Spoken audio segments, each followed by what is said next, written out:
चलिए समझिएगा। क्वेश्चन कह रहा है कि ट्राइंगल एबीसी में एंगल बी राइट एंगल है और बीडी ऐसे पर परपेंडिकुलर है। मतलब दो बात ध्यान रखना है कि एंगल भी पूरा है 90 डिग्री और यहाँ भी एंगल बीडी इस पर परपेंडिकुलर है, यहाँ भी 90 डिग्री है। ठीक है, बीसी आपको मालूम है 5 और ए बी कितना मालूम है 12। पाइथागोरस से एसी आ जाएगा 13। पहले निकाल लेते हैं solution. In triangle ABC triangle में हम लोग को क्या मिलेगा कि ए सी स्क्वायर किसका इक्वल है, तो इक्वल है ए बी का स्क्वायर प्लस बी सी का स्क्वायर। इसमें कोई दिक्कत नहीं ना। अब वैल्यू पुट करते हैं, ए सी स्क्वायर तो नहीं मालूम है, ए बी मालूम है 12 तो 12 का स्क्वायर, ओ बी सी मालूम है 5 तो 5 का स्क्वायर। तो यहाँ से आपको मिला ए सी स्क्वायर कितना, तो 144 प्लस 25 है ना। ए सी कितना 13। ठीक है, ये 5 है 12 है तो पूरा ऐसे हम लोगों को कितना मिला 13 मिला। यहाँ से कि ऐसे का मेजरमेंट कितना है 13 है। अब क्वेश्चन क्या कह रहा है कि कॉस थीटा पता लगाइए। तो ध्यान से समझना है कि यहाँ पर ये आपका राइट एंगल और थीटा, या तो थीटा के सामने कौन है सी डी, तो सी डी हो गया परपेंडिकुलर बी डी बेस और B C hypotenuse triangle B D. इसी में ध्यान से समझना है कि राइट एंगल यहाँ बना तो उसके सामने बी सी और बी सी किसका काम करेगा हाइपोटेनस का। इसके बाद थीटा के सामने है सी डी और हम समझते हैं कि थीटा के जो सामने वाला साइड है वही क्या होता है परपेंडिकुलर होता है, तो इसमें C D perpendicular cos theta चाहिए। इसका मतलब है कि B D by B C चाहिए। तो रिलेशन चाहिए कि इसमें और इसमें क्या रिलेशन है। फिर इधर हम लोगों को कॉट अल्फा चाहिए, तो अल्फा के सामने ये हो गया आपका परपेंडिकुलर और ये हो गया बेस, मतलब इन दोनों में हमको रिलेशन चाहिए। तो उसके लिए दोनों ट्राइंगल सिमिलर दिखा देंगे। कौन सा, सी बी डी और ए बी डी। इसमें चलते हैं, पहले क्या मिलता है हम लोगों को, in triangle C B D and triangle A B D.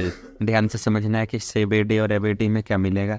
तो एक चीज़ तो हम लोग को मालूम है कि थीटा प्लस अल्फा 90 डिग्री, क्योंकि पूरा भी राइट एंगल, तो ये दोनों एंगल का सम भी कितना डिग्री 90। तो एक काम और कर सकते हैं कि छोटा वाला को बड़ा वाला के सिमिलर कर दे और फिर इधर भी छोटा वाला को किसका सिमिलर कर दे बड़े वाले का। हम देख लेते हैं किससे बेनिफिट होगा। यहाँ कितना मालूम है, हाँ सी बी डी और ए बी डी में चले हैं। ठीक है, तो थीटा प्लस अल्फा कितना डिग्री 90 डिग्री। यहाँ से इसको लिखिए कि थीटा प्लस अल्फा 90 डिग्री, पहला बात है ना। क्यों, क्योंकि ये दोनों मिलकर 90 है।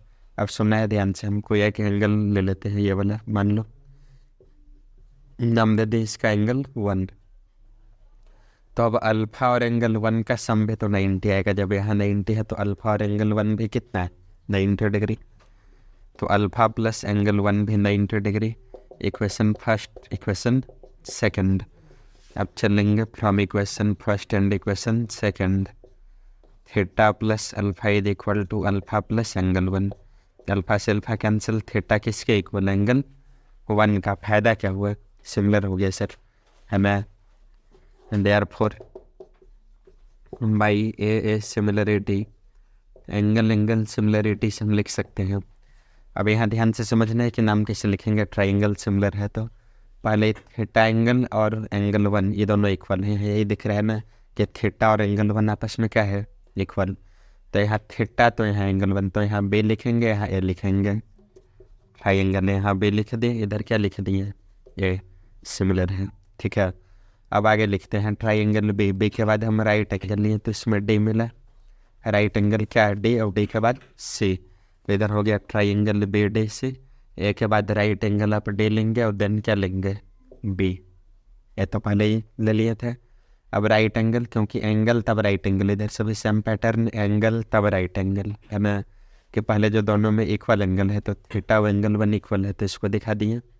उसके बाद राइट एंगल दोनों में दिखा दिया और फिर थर्ड साइड प्रोपोर्शनल होगा यहाँ से कि B D by A D.